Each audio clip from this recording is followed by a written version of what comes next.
Welcome students. I am your S.St teacher and today I will teach you chapter number 2nd from your civics books and the chapter name is Fundamental Rights and Duties. So I will begin with the concept of citizenship. What do you understand by citizenship? So citizenship can be defined as a legal relationship between an individual and an state because it binds an individual to the state of which he/she is a member. So, what is citizenship? It is a legal relationship between an individual and a state of which he/she is a member. Now, we are going to explain about single citizenship and dual citizenship. What is single citizenship? Single citizenship means that a person can be citizen of a single country, and the best example of this type of citizenship is India. And in some countries there is concept of dual citizenship, and the best example of this is America. So in America, a person can be citizen of two states, the one of which he is a member at the provincial level and one is at the national level. But in India, a person can be the citizen of only India, not a citizen at the provincial level. Now, we are going to explain what is a concerned citizen. So, the concerned citizen implies that a citizen is socially aware, responsive, committed, and active. So, the concerned citizen means that a citizen is socially aware, responsive, committed, and active. In a democratic society, the central functioning of concerned citizen is the right to freedom of speech. So we came to know that the concerned citizen's main concept is related with the right to freedom of speech. The question arises why this right is needed because it enables a citizen to share his views openly in public and through the media. Why is it necessary to share one's views openly in public and through media? Because it helps in fostering the public opinion about the performance of the government.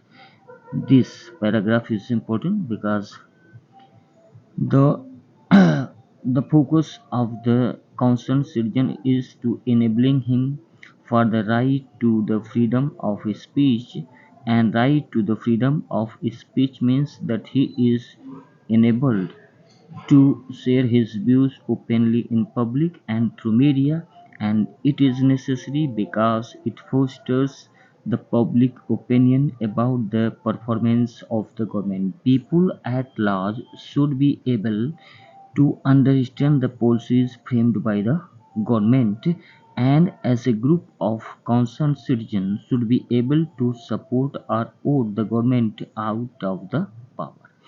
So the basic concept that the concerned citizen is related is that a concerned citizen is enabled to the right of the freedom of speech because it enables him to share his views openly in public and through media, and it is important for fostering the public opinion about the performance of the government, and people at large should be able to understand the policies framed by the government, and a group of concerned citizens should be able to support or vote the government out of the power. Now we comes to the next concept, that is about the election. So that is why election form an important part. We have the right to vote, and it's our duty to exercise our right. In a democracy, every citizen is given the right to vote, and through this power he select or throw any government out of the power. And in every democracy, it is important to hold election at an definite interval. Now, as we know that democracy is based on the rule of the people. As you know earlier that democracy is based on the rule of the people. Hence, democratic government guarantees some civil liberties to its citizens without any discrimination. So, in every democratic country, the government at there guarantees some civil liberties to its citizens without any discrimination, and this is done by including fundamental rights in the constitution. And it is also necessary or important for a good citizen. What is important or necessary? To remember. What remember? That right and duties go hand in hand and are like two sides of the same coin. Here the writer is trying to explain that rights and duties both are necessary for a good citizen, and these two go hand in hand and the two sides of the same coin. So the writer wants to tell here that in a democratic country the government guarantees some civil liberties to its citizens without any discrimination, and this is done by including fundamental rights in the constitution. And the writer also wants to tell us that it is important for a good citizen to remember that right and duties go hand in hand and are like the two sides of the same coin. So important for you to remember that what are the concept of giving the fundamental rights in the constitution. Now we are coming to know what were the things in mind of the framers of the Constitution. Here, the writer wants to tell us that the framers of the Constitution were aware or inspired by some important historical documents. What were these documents? These documents were the Declaration of Rights of Man in the Constitution of the Revolutionary France and the Declaration of Rights of American Colonies, and the third important document was UN Charter also make it obligatory for all member nations to ensure some basic human rights to its citizens. Now we are coming to discuss about the fundamental rights guarantees in Indian Constitution. So first of all, we will try to explain what are the fundamental rights. So the fundamental rights are basic right, absolutely essential for all around development, and it also make life worth living. So what are fundamental rights? Three things we have to learn. Fundamental rights are basic right, the first thing. Second thing is absolutely essential for all around development of the citizen. And the third thing is that it makes life worth living. The fourth thing important about fundamental right is that it cannot be altered or removed by any simple process. So fundamental rights in any country included in the constitution cannot be altered or removed by any simple process. So I think you are clear about the fundamental rights. Now we are coming to the next portion. Fundamental rights are also essential for the smooth functioning of the democratic republic and for economic, political, cultural development of all people, which then leads to the development of the nation. Two more things about fundamental rights are given here in the textbook. The, these things are that fundamental rights are essential for smooth functioning of democratic republic and for economic, political and cultural development of all the people, which then leads to the development of the nation. So these were things, main concept about the fundamental rights. Now we come to India. In Indian society, where caste hierarchies are prevalent almost everywhere, so the enforcement of fundamental rights could make it possible for the weaker sections to express their aspiration freely and enjoy social dignity, thus removing social tension. Why fundamental rights is important in Indian context? Because Indian society is very complex. Here we can see almost everywhere that caste hierarchies are prevalent in the Indian society, and that is why enforcement of fundamental rights could make it possible for the weaker section to express their aspiration freely and enjoy social dignity, and it will help in removing the social tension. So in Indian context we can understand that Indian society has caste hierarchies and it is prevalent everywhere. That is why enforcement of fundamental rights could make it possible for the weaker section to express their aspiration freely and enjoy social dignity, thus removing social tension. Now, what kind of fundamental rights has been given in Indian Constitution? We are going to discuss one by one. Let us have a look at the rights first. So the first right is right to equality. Second is right to freedom. Third is right to education. 21st day. The fourth is right against exploitation. The next is freedom of religion. The next is right to constitutional remedies, and the next is cultural and educational rights. So these are the fundamental rights. We can see that these are as follows. The first is right to equality, second is right to freedom, third is right to education, fourth is right against exploitation, the fifth is right to freedom of religion, and the next is the right to constitutional remedies, and the next is cultural and educational rights. Now we will discuss one by one of these rights. The first is right to equality. What do we understand by this right? I am going to explain this. So the right to equality means equality before law among all Indian citizens. I am talking about only Indian context.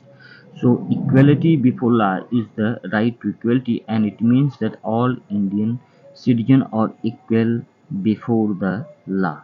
It means that state will not discriminate on the grounds of gender, religions, caste, race, and place of birth. So, Indian state will try not to discriminate among citizens on any of the basis, and the basis are gender, religion, caste, race, and the place of the birth.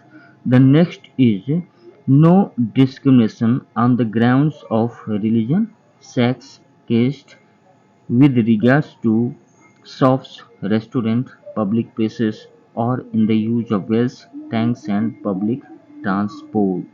So these are the rights that makes all Indian equals. So the first right was right to equality. Again, I am going to explain. These rights are equality before law. It means that all Indian citizens are equal before the law. And the second important thing about this right is that state will not discriminate on the grounds of gender, religion, caste, race, and place of the birth. Second thing is no discrimination on the grounds of religion, sex, caste with regards to shop, restaurants, public places, or in the use of wells, tanks, and public property. So these were the right to equality. The next that makes all Indian citizen equal is the equal opportunities with regard to employment. So in the matter of employment, all Indian citizens will be treated equally in any government office or admission to the government institution on the basis of merit and qualification.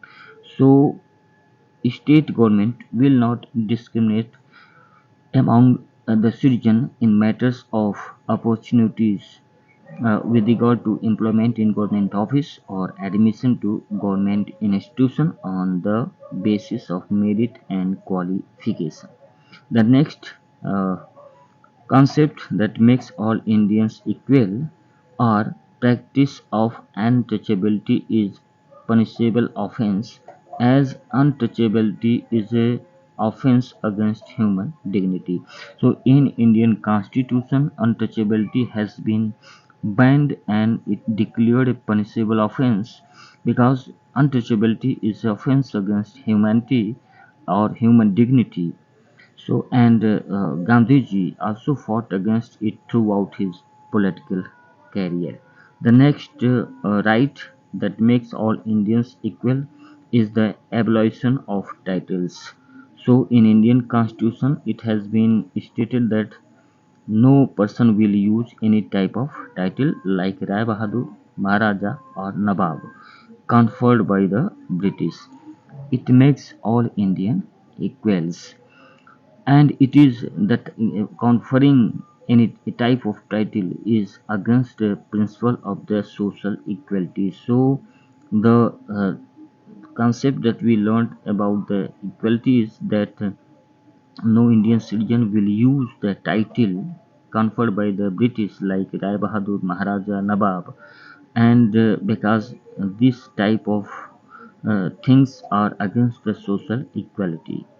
Only military and educational title will be allowed. Only military and educational title like major, colonel, doctor, professor can be awarded. Otherwise, no title can be used by any Indian because conferring the title will be against the right to equality. Now we come to the next right, that is right to freedom. We will discuss this. In India, six type of freedom has been given to all Indian citizens, and it ensures civil liberty and protect individual from the repressive act of the government. Why this is needed, the right to freedom? Because it ensures civil liberties, and next is it protects individual from the repressive acts of the government. And in India, six type of freedom has been given to all Indian citizens. Now let us discuss all these six freedoms. The first is freedom of speech and expression. Views can be articulated through the press in the forms of books, writings in newspaper or magazines, or public speeches. But some restriction can be imposed on this because this right cannot be misused to incite people to violence or defame others. So the right to freedom of speech and expression means that views can be articulated through the press in the forms of books, written writings in newspaper or magazines or public speeches, but restriction can be imposed on this right to avoid misuse because some people may incite people to violence or defame others. So this was the right to freedom of speech, and restriction can be imposed on this right to because to save to avoid endangering the security and the unity of the nation, because some people may use this right to endanger the security and the the unity of the nation. The second right to freedom is to assemble peacefully without arms. It means that people can gather anywhere, but that should be peacefully and without arms. processions and public meetings without arms can be held. It means that a procession and public meetings with arms cannot be indulged in violence. So procession can be held, public meetings can be held, but it doesn't mean you have to assemble with weapons and arms and incite people for violence or indulge in violence. The next is right to form associations and unions to address their grievances or to protect their definite interests. Then the next right to freedom is right to form associations and unions to address their grievances or to protect their definite interest. So people are entitled to form any type of association, unions, because their unions or association may have some problems and they need their solutions. So to protect their definite interest, they can form associations and unions. The next is uh, we will discuss, but here are some restrictions on this uh, right. We will discuss upon this. Here the writer is saying that some restriction can be imposed on this right in the interest of the safety of the people and property to stop any immoral or illegal activity. If there is right to form any type of association or union, so it is also binding that it should not endanger the interest of the safety of the people and property. That is why it can be there can be some restriction imposed on this right to stop any type of immoral or illegal activity. Let us see what is next. That is the right to free movement. It is also a fundamental right that any Indian citizen can move freely in any part of the country because he is entitled to move freely for work or as a tourist. Any Indian citizen can move freely across the country in the search of work or as a tourist. But uh, it is also under the some restriction we will discuss later. And the next right is to reside or settle in any part of the country, buy, sell, transfer his property. This is also a fundamental right that any Indian citizen can have free movement across the country uh, freely for work or as a tourist, and to reside or settle in any part of the country and buy, sell or transfer his property. The next is freedom to practice any profession and carry out any occupation, trade or business. This is also a fundamental right that any Indian citizen is free to practice any profession and carry out any occupation, trade or business. But restriction can also be imposed on this right. What kind of right? The right to practice any profession and carry out any occupation, trade or business. Some restriction can be imposed on this right, and this restriction should not be harmful to public interest or immoral in nature, like smuggling and trafficking of children. It means that if people have been given the right to practice any profession or carry out any occupation, trade, business, it doesn't mean that a person is entitled to uh, trade in smuggling or trafficking of children. So restriction can be imposed on this right too. Now let us move to the next point, that is right to education. Indian people also have been given the right to education, and it was made a fundamental rights by Right to Education Act of 2009, and it was included in the constitution in the form of Article 21st A. It comes under the right to freedom. It means that it was included in the constitution later in the form of Article 21st A, and it was done by the Right to Education Act of 2009. Every Indian child between age of 6 to 14 is entitled to free education. This right says that every Indian children between the age of 6 to 14 years is entitled to free education. So this was made a fundamental rights in 2009. We have to remember it. Now, government has made it compulsory for all private school to reserve some seats for children from financially weaker section without any interviews. So government has made it compulsory for all private schools to reserve some seats for children from financially weaker section and without any interviews, so that they can be represented in these institutions. Now, the next right is right against exploitation. It is also fundamentalized, and it says that citizen cannot be forced to work against their will or without payment.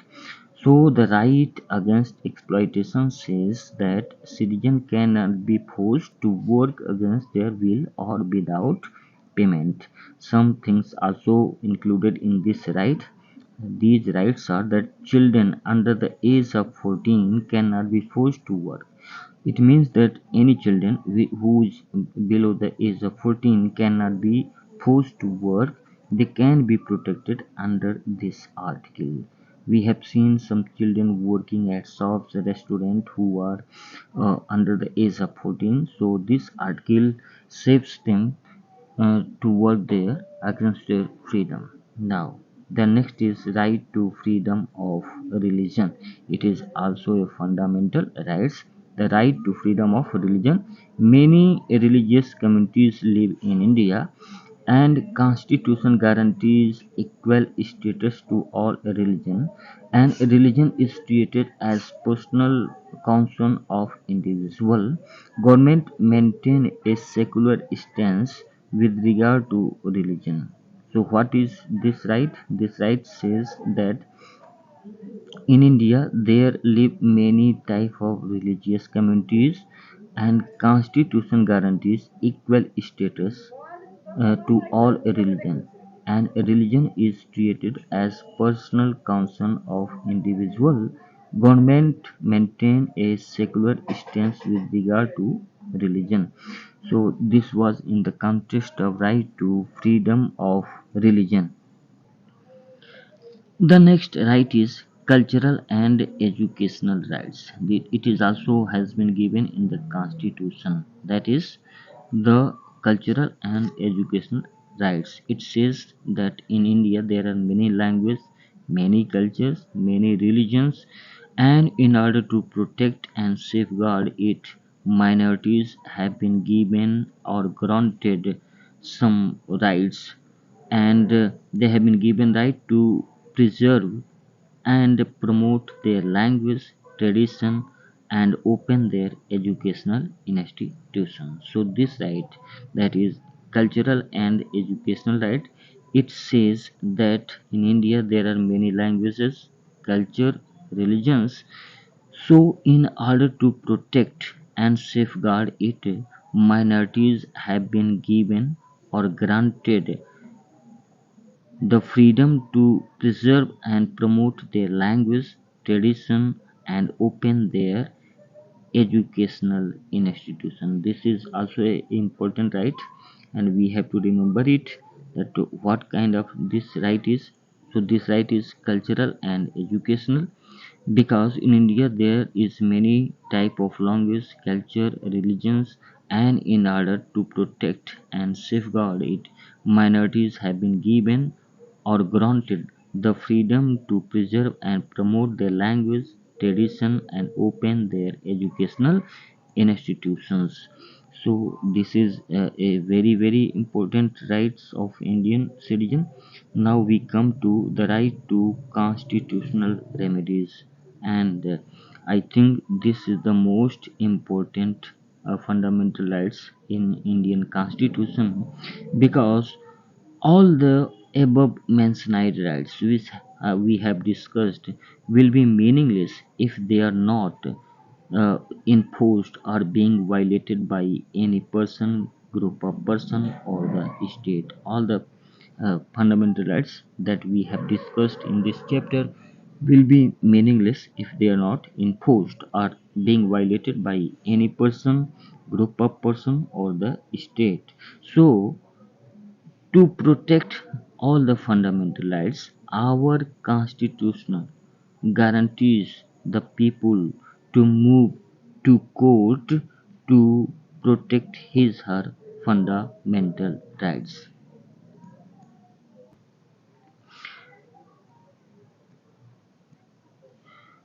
So the next important right was uh, right to constitutional remedies, and it says that all the above mentioned rights will become meaningless if they are not enforced or being violated by any person, group of person, or state. So to protect all the fundamental rights given in the constitution can be meaningful if they are being protected. So Indian constitution guarantees people to move to court to protect their fundamental rights. Now we come to limitation of exercising fundamental rights. It means that if we were given some constitutional rights, so there will be some limitation on that. So we will discuss upon some limitation on our fundamental rights.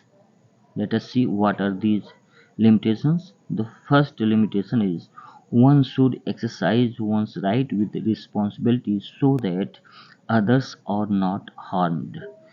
So you can exercise your fundamental rights, but you have a responsibility not to harm others' fundamental rights. For example, we have the right to criticize the government policies, but in order to prevent lawlessness and anarchy, the state to form association and union may be curtailed or restricted in the interest of the public safety.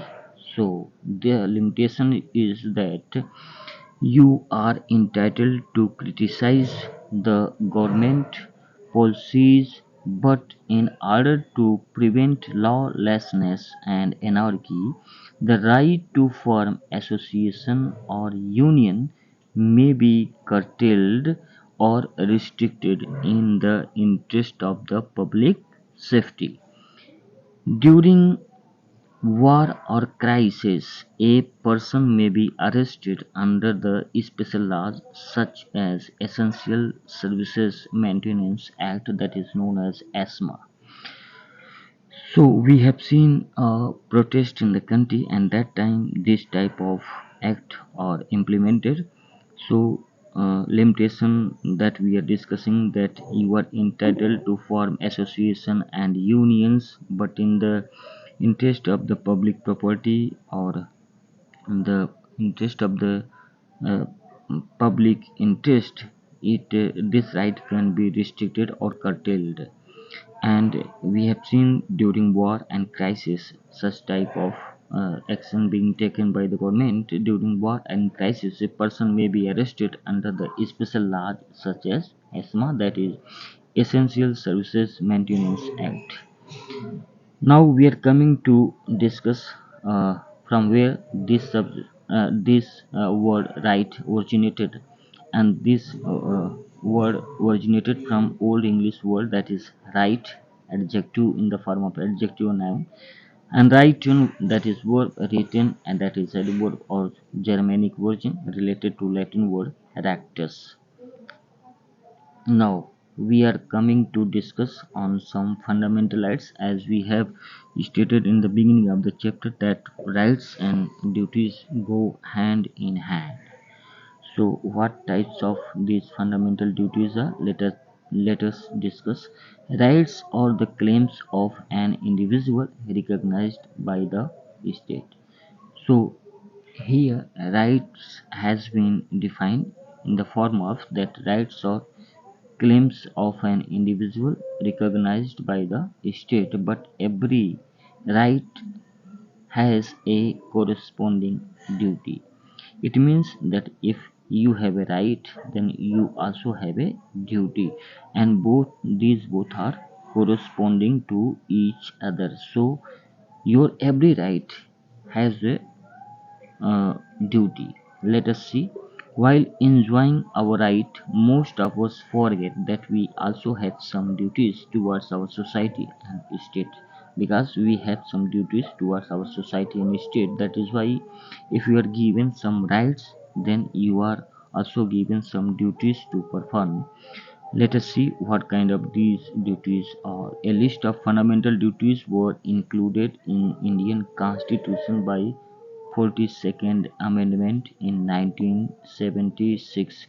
So this part was included in the Indian Constitution in 1976 by 42nd Amendment. Let us see what kind of these duties are. The first duties is to abide by the Constitution and respect its ideals and institution, the national flag and the national anthem. So the first duty that Indian citizens have, that they will have to abide by the constitution and respect the ideals and the institutions like the national flag and the national anthem.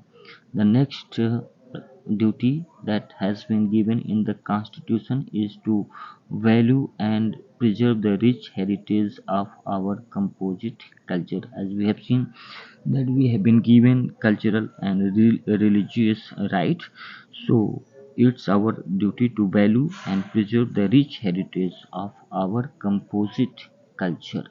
The next is to develop a scientific temperament and humanism. We should always adopt or develop a scientific temperament, and that should be humanism.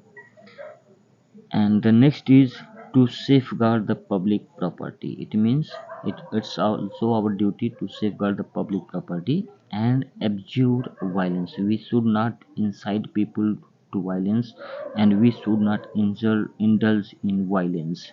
That is why it's also our duty to safeguard the public property and abjure violence. And then the next is to protect and improve our national environment.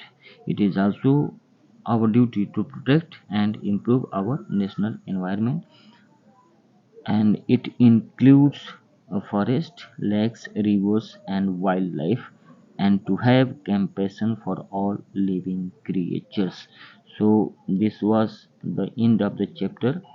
Uh, we have discussed in this chapter some rights and duties, and the last duties of all Indian citizens is to protect and improve the national environment, including forests, lakes, rivers, and wildlife. And we should also have compassion for all living creatures. So that is the end of this chapter.